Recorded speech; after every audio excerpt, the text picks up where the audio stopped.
Let's bring him back, hopefully with the audio intact, now live and in person and via Skype from Washington, Tom Fitton. All right, Tom, give us the lowdown. What more do you have for us on these new emails?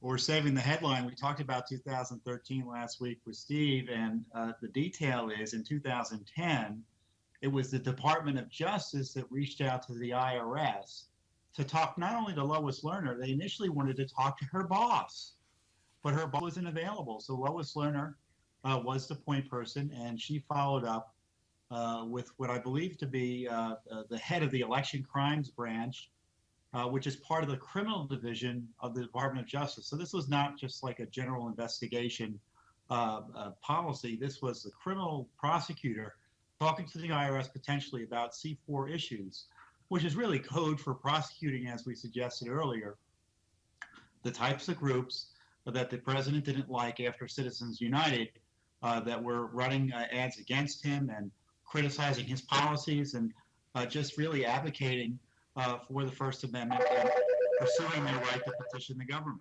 We must be making news because there's your phone ringing, Tom, but all kidding aside, as we take a look at this, you just outlined the DOJ, that Election Crimes Division, going to the IRS. Lerner was not their first request, but she shows up, and so it doesn't take much to connect the dots. Now, how high does it go? We would have to think that the Attorney General of the United States and the President of the United States, being so close politically and otherwise, that they might have knowledge of this and might have started the ball rolling, as you're suggesting, back in 2010. What is the likelihood we can find a paper trail to the Attorney General or perhaps even to the President? Well, they're withholding information. We know in our case that obtained these emails showing these communications between Justice and the IRS. They found 834 pages of records. Guess how many of those records they gave to us? Only 2 pages. So well, now, let's just slow down. They gave you a total of 2 pages out of the 800 plus you requested?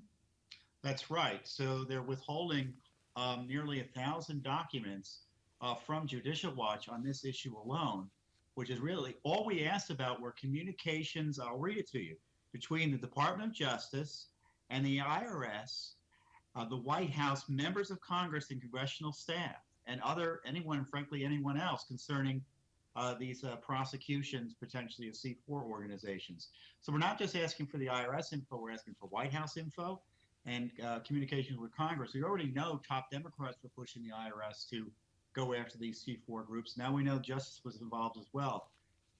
We've been focusing on the IRS. This is not an IRS scandal in the sense it's an administration scandal, and it's a Democrat scandal because you had Democrats on the Hill pushing this illegal auditing as well.